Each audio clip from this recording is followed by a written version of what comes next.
Maaga nga ho kami ngayon dahil pupunta kami sa bukid ng Kamakawan. Umaga pa nga lang ay ginising na ako ni Papa para nga maghanda ng mga gagamitin namin dahil nga mangunguha kami ngayon ng gulay at bibisitahin namin ang mga tanim ni Papa na mais. Kasama ko nga dito ang aking mga kapatid at ang kinakasama ng aking ama. Nang makarating nga kami sa bukid ng Kamakawan ay masaya ako at excited na rin dahil matagal rin akong hindi na nakapunta dito simula nung mag-aral ako sa college. At nang makarating nga kami dito ay nakita ko na malalaki na pala ang mga mais. Nang makita nga nila na maraming bunga ang mangga ay nanguha na rin sila dito ng mangga. At ayun na nga, marami nga kaming nakuhang hinog at saka hilaw. Pagkatapos nga namin manguha ng mangga ay sumama ako sa aking auntie at uncle para nga manguhol. Pagkatapos nga namin manguhol dyan ay nanguha na nga rin kami ng dabong. Hindi ko alam kung anong tawag nyo sa ganitong gulay pero ang tawag po kasi dito sa amin ay dabong. Dumating nga rin dyan si Papa para tulungan kaming manguha ng dabong.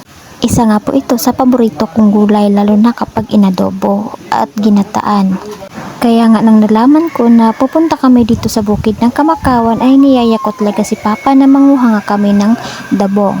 Marami nga po kaming nakuha dyan, mga pang 2 araw na rin na pang ulam. Binalatan nga po yan ni Papa kasi nga ang balat niyan ay makati sa kamay kapag hinawakan. Sa mga nagtatanong dyan kung anong gulay iyan, yan po ay hindi pa matatandang kawayan o mga bata pa lang. Nang matapos na nga si Papa sa pagbalat ng dabong ay nilagay niya na ito sa kawayan. Pagkatapos nga niyan ay umuwi na rin kami. Pagka-uwi nga namin dyan ay nag-ihaw si Papa ng mais.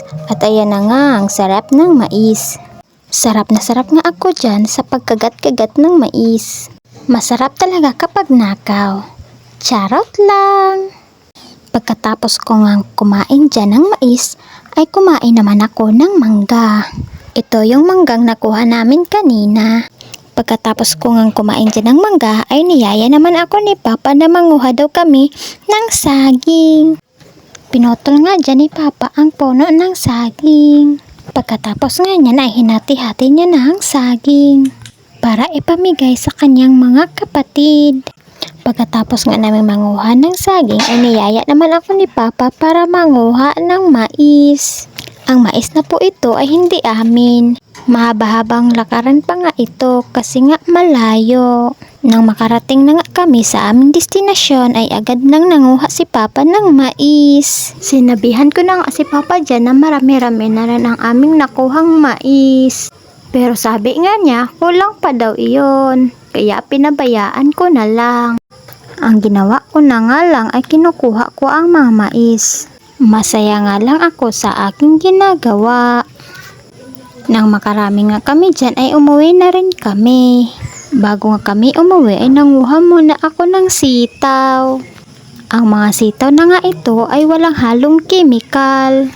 Matagal na rin kasi ito kaya napabayaan na lang. Kasama ko nga dito ang aking kapatid sa pangunguha. So yun lang po for today's video. See ya!